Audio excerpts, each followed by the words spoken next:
Hi everyone, welcome back to Maria's Ideas, Teaches Us to Paint. I'm so glad you joined us again today. This is the design for our episode 2 that will be filmed at our studio, Maria's Ideas in Johno's art studio in the south side slopes of Pittsburgh. And it will be available on my YouTube channel, Maria's Ideas Art, and BPTV, Bethel Park cable TV show. I'd say probably by the middle of the month, middle of February, and then of course 24/7 on my YouTube channel. So this is the design that we're going to draw. If you're local and you have an art kit, this comes with the kit, but I'm going to just teach you how to do this quick design so that you will have this for your painting. So here we go, and this is also keep in mind, you know, this is a drawing. You can interpret it any way you choose. You can make things a little slightly different. That's fine too. And this, I'll show you the image of the painting. So this is going to be the painting. We're going to have a special guest in the studio for the class, for the show, from the National Aviary. So we'll learn some fun facts about the flamingos and things like that. All right, so we are using an 11 by 14 canvas panel. You can use a stretched canvas, you can use foam core, you can use whatever you choose. You can do it a different size too and just adjust the proportions and everything. So whichever you choose to do, but we are using 11 by 14. So we are going to, and also the horizontal orientation there. So let's get started, and we're just going to try to keep this very simple. I'm using a pencil and I'm going to draw the lines fairly dark so that they show up on the camera for you. You can certainly use very light just marks of where this is going to be. You don't want your pencil lines coming through in the paint. You can also use watercolor pencils too, which will kind of blend right back into the paint if you choose. So, but I'm going to, like I said, I'm going to use them a little bit heavier. So I have my little pickle pointer here, my little Heinz pickle, so you can follow along here. And so let's get started. So I'm going to just eyeball. You can get your tape measure out if you need to, but this is art. We need to be kind of fun with it and not so worried about all that. We'd like to be a little more expressive with our art here too. So just basically kind of eyeball what you think might be thirds. And I'm going to take this line here and just kind of, I'm just going to kind of go like this, just a couple little marks, make a little line here. So I'm just going to lightly, that's where my line's going to go. I'm going to do a darker one now so you can see it, but I would suggest, like I said, keeping it very light. So this is our water line, okay? And then just eyeball, this looks like about the center here. And again, keep this very light. I'm making my little darker, just a line through the center, all right? And for the heads, we're going to start with the heads. I'm going to come in about an inch on either side of this line, and that's slightly above halfway point, you know, from the water line up to there. So like from this point here, I'm going to make an oval. Let's say, oh, that's probably inch and a half, maybe a little bigger. Just like that, just an oval shape. And as we paint, we can adjust the actual shape and all. So we have, that would be each of their heads. Then from about the center point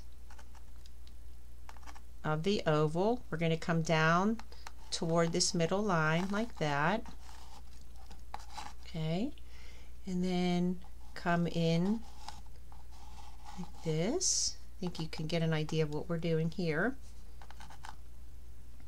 And then we'll come over like this for their beak. Now they're kind of little rounded at the bottom, something like that.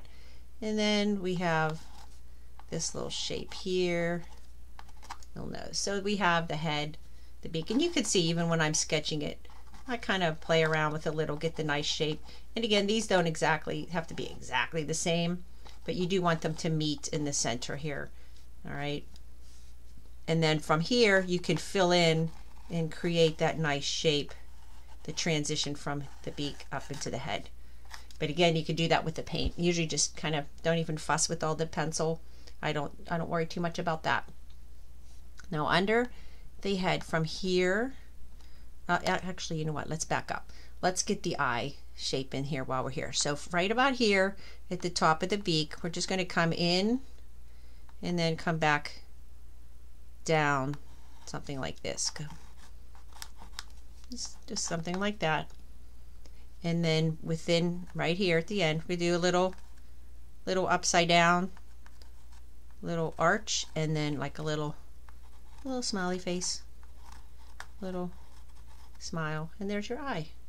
All right, and let's see, let's go about maybe 1/2 inch over. And again, if yours is larger, it would be more than 1/2 inch. If it's smaller, it'd be less, but just somewhere in here, it might be a little off center of the head, just that little point of reference here. And then we're going to put a little mark. I'm about 1/2 inch on either side of this center line. This just gives me something to kind of eyeball as I'm drawing. I want to get to that point, so I'm just going to curve, nice little curve, something like that, just like a little heart, almost like a heart shape. And then we'll do the same, start here, just kind of come out and go back in. Now that looks a little, something like that. Okay, and then we're going to do the other side, here and here. That's about 1 inch.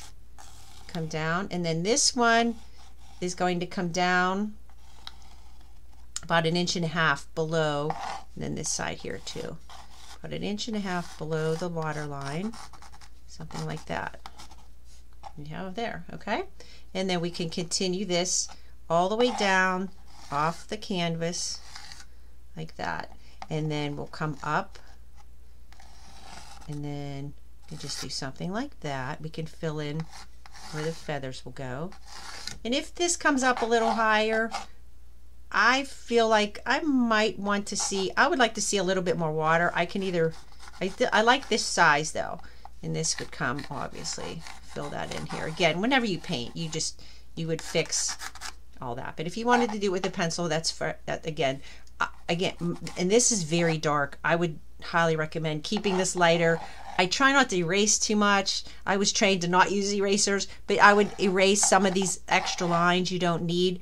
Sometimes they show through your paint, depending on the paints that you're using. Some are more translucent than others, and you'd have to do so many coats to cover that. So try to keep the pencil lines very light. I'm doing this darker for your benefit here. I do want to see more water, so I'm going to raise my water level. Okay. So that's going to be my water level here, and then this, again, this would get painted over or erase that out, so you have that. And the flower on her head, I would do just whenever I'm painting. You can draw it in if you want to. It's just as easy to just paint right over. I give everything a step-by-step when I do the paintings anyway, so it'd be just as easy to add that. And let's see, we have the sun. So we're going to come right about here, up above the bottom of their beaks, and just put a little mark. I'm going to say that's about 1 inch there. Do the same on this side, and then just give you kind of a nice bridge between here and here. And that just gives me already that shape. You can get one of your little dinner plates out, little dessert plate or a bowl or a piece of, you know, some kind of something that's round, laid on there if you want a nice arch. But again, when we paint, we're very loose and expressive with our work. We're not trying to paint photorealistic artwork. We're just having fun with it. So that's how we like to keep it simple, but I think, you know, that looks good. And then we're going to add some of our lines of the rays of the sun. So I'm going to do one here, one here. I'm going to take this one to the corner and another, this one down. That would be to the, whoop, I drew my sun on there, and then let's see, maybe come in here and here. And that's it. So just check back. Usually about 5 days or so after we film the show, it gets edited and posted to the link on my website, mariasideas.com, and then it's up on my YouTube right here. Maria's Ideas Art is the YouTube. My Facebook page, Maria's Ideas Teaches Us to Paint. If you want to share your paintings, I'd love to see your work. And we have a special guest, like I said, the National Aviary is coming to paint this with us. And most of the episodes we have a special guest, not all the time. My co-host Alan from Alan Levine, the Talking Machine. We have fun too, just the two of us. So painting along and hopefully inspiring you to paint more, have fun, get together with your friends and family or whatever, and just enjoy painting. And okay, I'll see you in the next one, and check back to see what's happening. All right, thank you. Bye-bye.